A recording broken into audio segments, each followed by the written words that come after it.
Bismillahirrahmanirrahim. Assalamualaikum warahmatullahi wabarakatuh. Teman-teman sekalian, apa kabarnya? Di sini saya akan menjelaskan tentang perbedaan antara bank syariah dan bank konvensional. Paling tidak ada 5 perbedaan yang bisa kita pelajari dari bank syariah dan bank konvensional. Di antaranya yang pertama,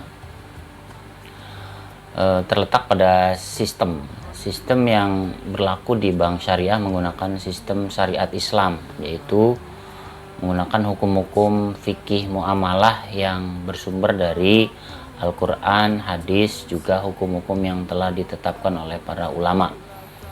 Dan tentu pada bank syariah ini ada Dewan Pengawas Syariah yang disebut dengan DPS. Sedangkan pada bank konvensional, sistem yang digunakan adalah sistem konvensional sesuai dengan hukum yang berlaku pada suatu negara tertentu. Itu yang pertama. Terus yang kedua, cara mendapatkan keuntungan. Untuk bank syariah, cara mendapatkan keuntungan melalui transaksi-transaksi yang berbasis syariah tentunya ya. Di antaranya adalah dengan sistem bagi hasil atau yang dikenal dengan mudharabah.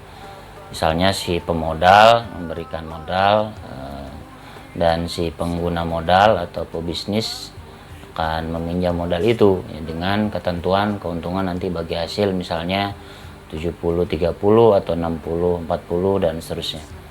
Sedangkan pada bank konvensional sistem keuntungannya itu dengan bunga ya. Jadi dari awal sudah diketahui misalnya dia punya modal sekian, nanti untungnya dapat keuntungan sekian dengan membungakan dari modal yang tadi sudah digunakan oleh nasabah.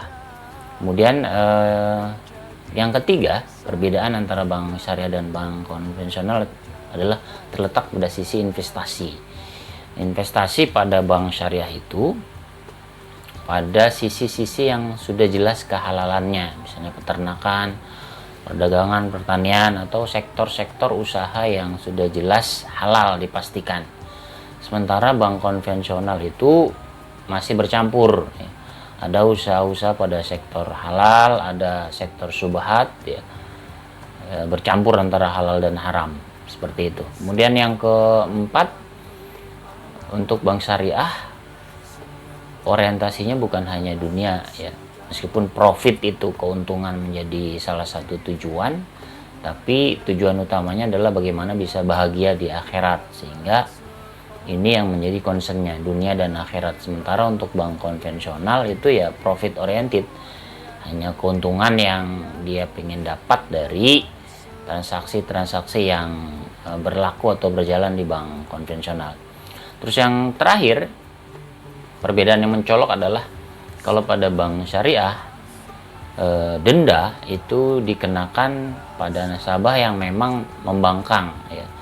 Dan uang denda itu kemudian tidak masuk ke dalam modal perusahaan, tetapi disalurkan ke sektor-sektor sosial, misalnya untuk membangun jalan, membangun panti jompo, atau disalurkan ke sektor-sektor sosial ya. Sementara untuk bank konvensional itu denda itu ya sudah dikonversikan dengan bunga.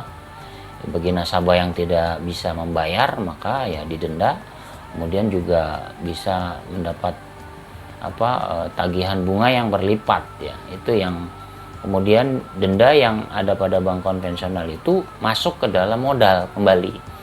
Jadi seharusnya kan denda itu adalah disalurkan ke sektor sosial kalau bank syariah, sementara kalau bank konvensional masuk kembali ke modal dia, ke dalam transaksi dan permodalan yang berjalan dalam perusahaan atau perbankan tersebut. Demikian yang bisa saya sampaikan. Assalamualaikum warahmatullahi wabarakatuh.